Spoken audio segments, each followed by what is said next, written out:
Well, guys, I'm back one more time. I'm that dude from South Carolina, Columbia to be exact. They call him Drunk. I hope y'all having a nice day today. And if that's not the case, ask yourself why. Because after all, happiness is an inside job. And it will always be an internal affair. Well, guys, I'm back today again with my man TBA. It's on the radar again, always giving out great content. Go check out his channels like I always implore you to do. But guys, this case here is a doozy. I want y'all to hear this now and pay attention to the nuances, all right? Let's go. So I'd like to take you back out here to Detroit. There's a story out of Detroit. Found this to be very interesting. This will be, by the way, fair use, WXYZ TV Detroit. Dealt with you all before. Fair use. And listen to this story here. Some stories are difficult to tell, especially when they touch on alleged intimidation and racial profiling. Well, the world remembers the tragedy of Trayvon Martin, a young boy shot and killed while walking through a neighborhood carrying nothing more than a bag of Skittles. Tonight, 7 News Detroit anchor Carolyn Clifford is digging into a dispute between a retired police detective from Detroit and a Livonia resident after an encounter inside a condo complex left both men pointing fingers. Marcellus Ball spent... What the hell kind of news story is this? Oh, girl, here, baby, you shouldn't have let them white folks, if those are their words, not yours, you don't let them put them words in your mouth. By the way, where the hell are your people from? What? By the way, I'm looking at that nose on her. Where are your people from? I don't think that's just contouring. I'm like, okay. I got questions. I'm just a little curious. I got questions. I don't know, baby, you're looking iffy. And that is looking kind of iffy. I'm looking at your hair and stuff. This is kind of iffy situation, but leave both of them pointing fingers. When you all hear the details, you all will get to tell me whether or not you think this is a both of them are pointing fingers situation.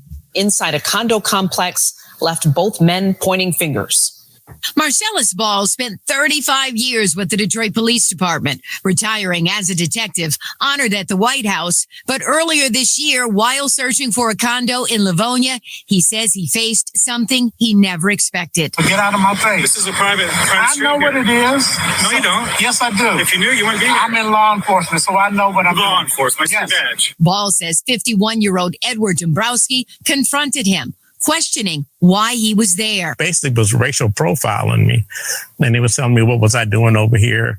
You don't live here. We don't want you here. Get out of here. No. Get your car out of here. Feeling uneasy, Ball began recording. He says Dombrowski had a knife in his pocket. Right through here where I could see it. Something confirmed on a 911 call. By the time police arrived, Dombrowski had walked away and Ball was told to leave. Later, police asked Ball if he wanted to press charges, but without a name, he posted the video online. It quickly drew hundreds of responses. Get out. You can't case our neighborhood then. Goodbye. It's not for sale. Goodbye. Not for sale. Goodbye. When we met Ball, did you get that? You can't case our neighborhood. Well, somebody looking to do something illegal is, quote, casing something. And then says it's not for sale. Well, sir, a person casing a neighborhood isn't there to buy anything. So your issue is, yeah, he's on the white supremacist. This is our neighborhood thing. Family, do you see what's transpiring so far? Directly in the front of your eyes. They brought up Trayvon Martin. Yes, that's why y'all family, listen, that's why you need to be on alert at all times. Your head need to be on a swivel at all times, with no exception. These past few years should have taught you something. If you don't know nothing about now, you the problem. In these news media outlets, you heard what the lady said, talking about both of them pointing the finger.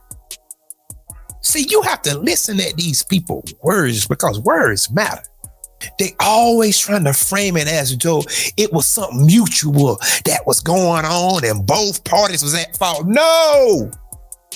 Call it for what it is. This yellow belly journalism and all this old foolishness.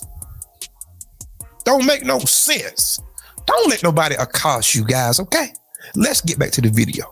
Sale. Goodbye. Not for sale. Goodbye. when we met Ball back at the complex for an interview, Dombrowski walked right up. When we asked Dombrowski why he confronted Ball, oh, you talking about the bold suspected white supremacists here. I can't even say suspected, by the way, because you talking about the bold white supremacists here. Yes, sir. I know some parts of Detroit, and this was a hellified bad idea. I can name some parts of Detroit where this is a hellified bad idea. South Side. Do I need to go on? I can name some parts of Detroit. Horrible idea. You better be glad you in that little HOA neighborhood you in there, because I know some parts of Detroit that, you would never want to, this is not the move whatsoever. His answer pointed to suspicion. Why would you feel so hostile towards someone like Marcellus Ball pulling up into your condo complex? Well, Marcellus didn't have a very cogent story to offer me about his presence here with his Volvo. Dombrowski admits he always carries a knife, but denies showing it to Ball. Still, he acknowledges confronting others before, including an African-American food delivery driver. Well, as a matter of fact, one of the delivery people came through. His name was Ezekiel. Ezekiel? Yeah, of African-American descent. Mm-hmm. And you confronted him? Yeah, I did. It was at 2 a.m. And you have an association, right? Mm-hmm. The association, are they okay with you confronting people? They're absolutely blindsided by Marcellus. So he's just on some I white not say so. Even the homo association, he admits, no, they don't allow this. So in other words, George Zimmerman. By the way, speaking of the immigrant class, who are the most ardent supporters. So, yeah, by the way, there's that. Reached out to the villas. Family, don't let this be lost on you.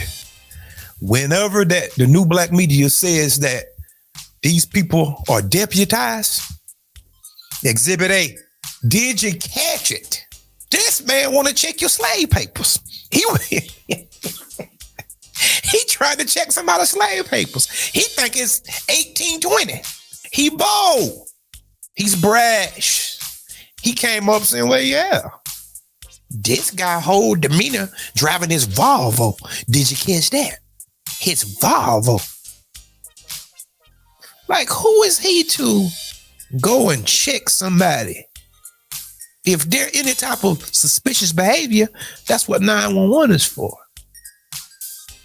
And earlier he said casing out the community. So in other words, you a criminal. See, you have to listen at these people. You have to get into the mind and see exactly what's going on. It's just good old fashioned evil. Nobody don't want you here.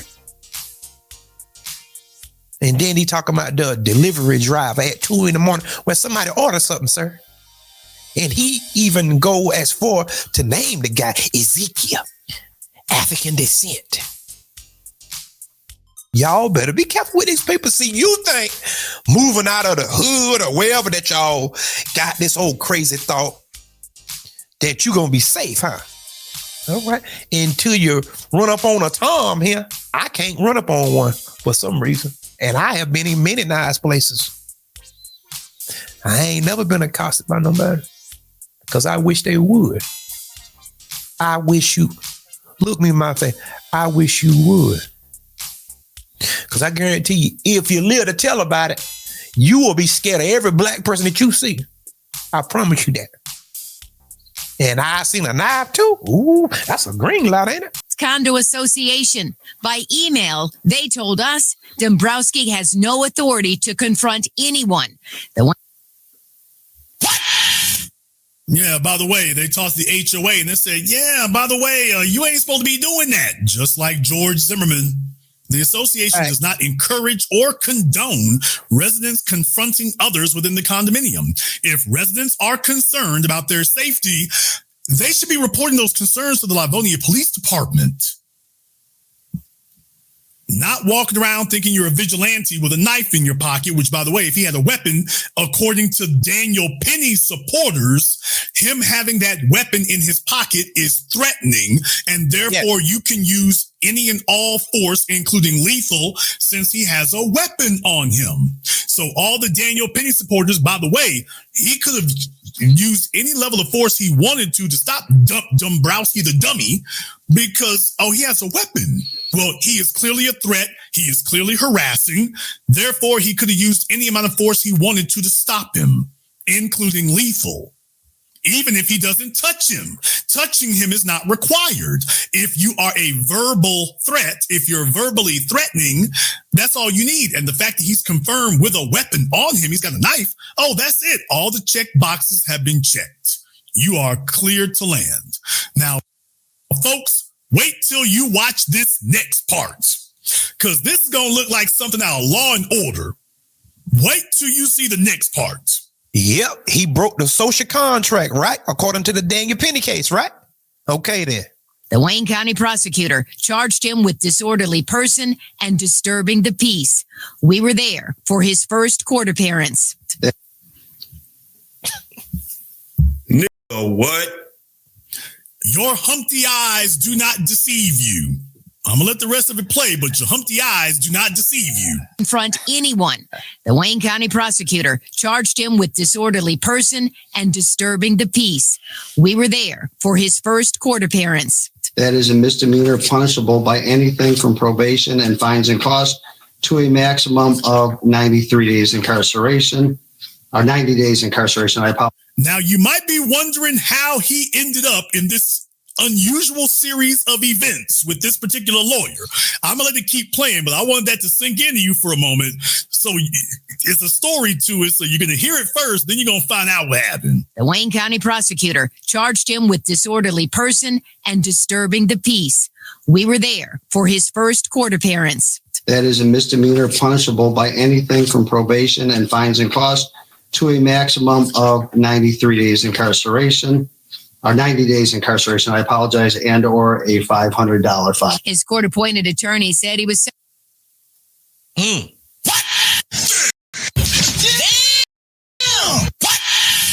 Yeah, folks, he didn't choose his attorney. No, he's got a court-appointed attorney. Yeah, that's what I was telling you. I wanted to let that sink in for you because I know what you would be assuming. You were assuming all kinds of things, weren't you? When you first saw the two of them together, you were assuming all kinds of things. And I just wanted to let y'all assume it right quick. But by the way, he got him a public defender. Yeah, he's got that. Yeah, this fella in these so-called manicured neighborhoods, and you all just make all kinds of assumptions about how these folk living, and you just assume he's going to be walking in there with white lawyers and pinstripe suits. And by the way, he's unhappy because whiteness ain't working out for him. Clearly, it's not working out for him. And instead of him getting his act together, he's like, well, damn it, I'm white, so at least I've got somebody I can persecute. Even if I am unwilling or incapable of making my situation better, the system says I've got other people I can persecute to make myself feel better about where I am. And that is institutional racism.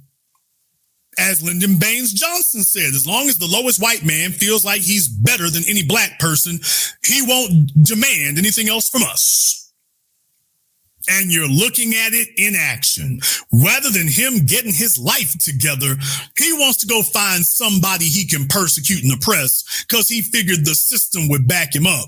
And then he woke up and was like, I'll be damned. Did you ever? This is like the start of a movie. I bet you all are wondering how I ended up here. We know exactly how you got here. Look at the irony. A public defender. Got old Spook sitting up there defending him. Now, I don't know whether this brother is a tether or he's a foreigner or he's a FBA. I don't know what he is, but it's just a mere fact. He's a melanated person. A public defender at that. He didn't put no money up out his pocket and doing all of that harassing and accosting people. Like he's some type of vigilante.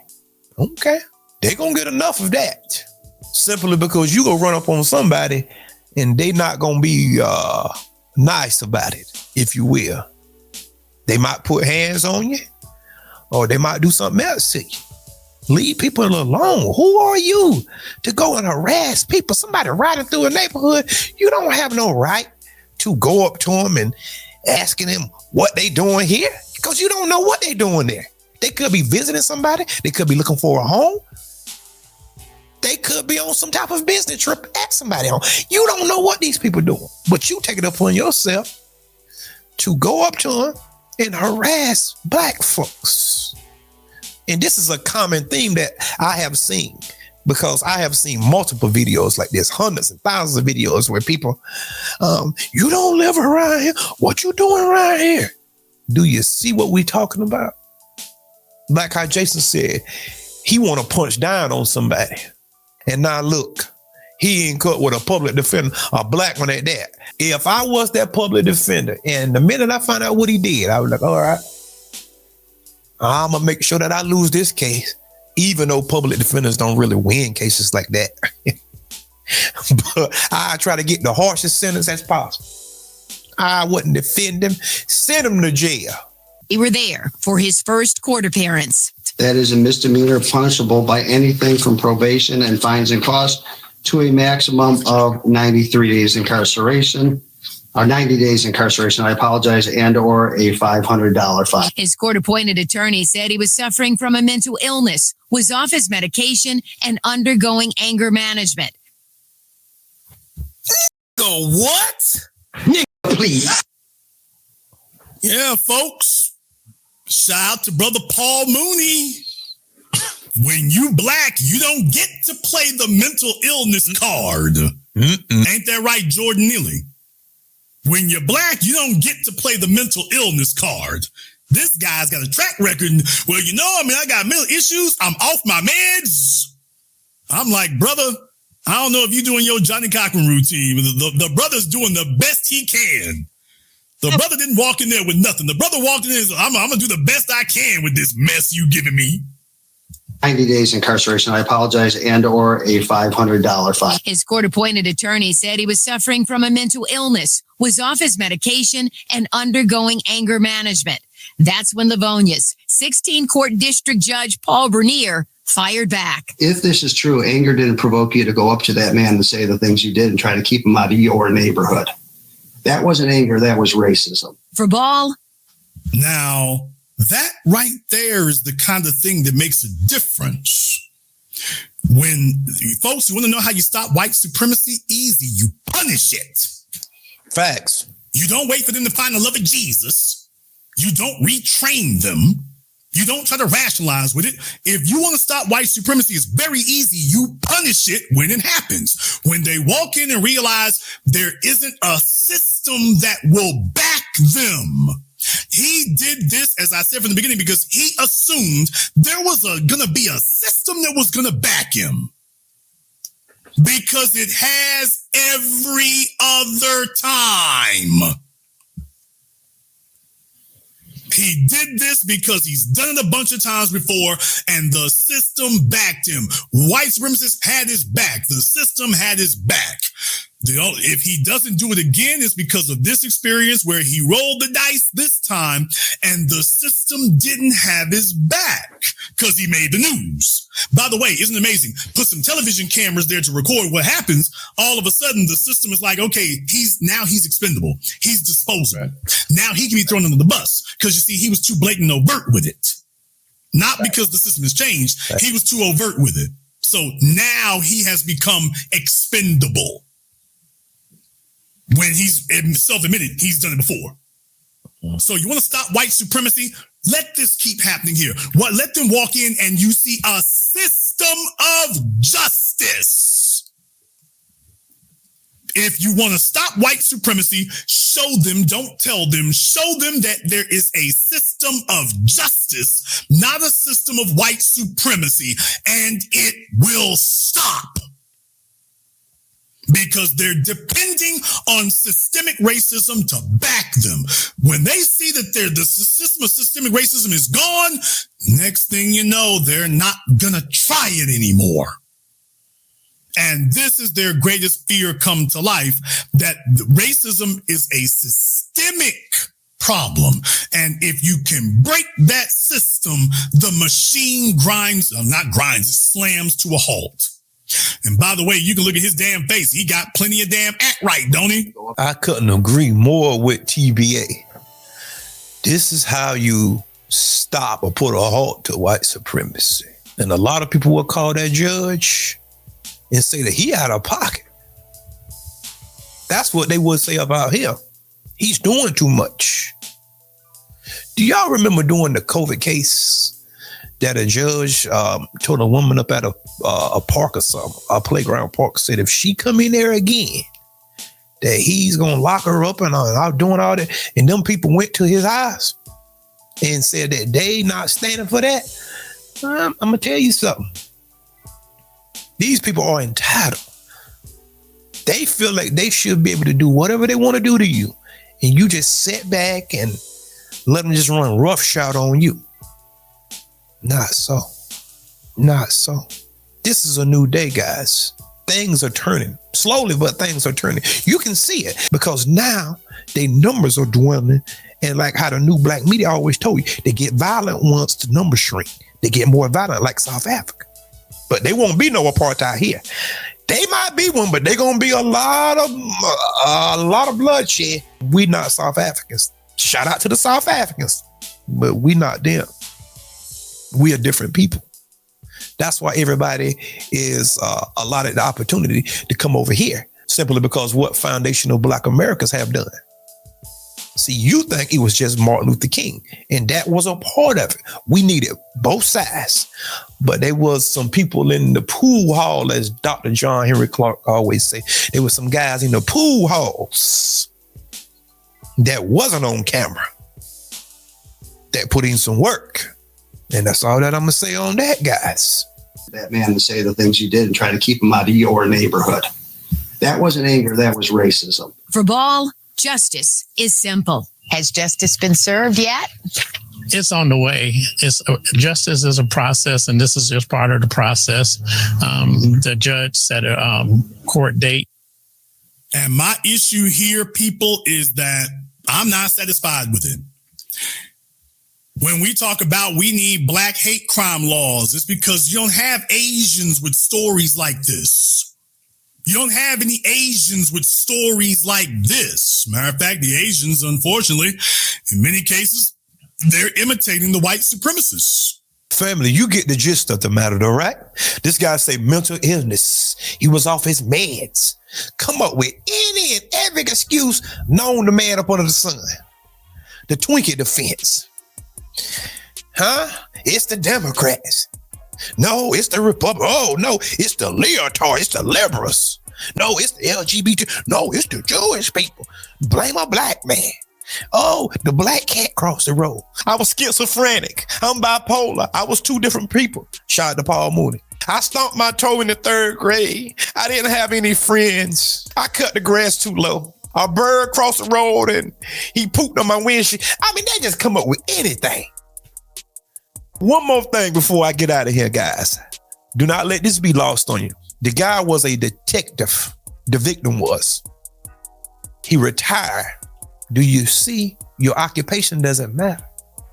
You can serve and be the most upstanding and upright individual amongst the people, and you still see how people gonna treat you.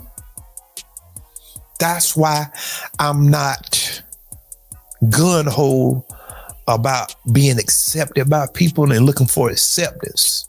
Therefore, if I don't fear rejection, I just want justice when justice need to be placed there.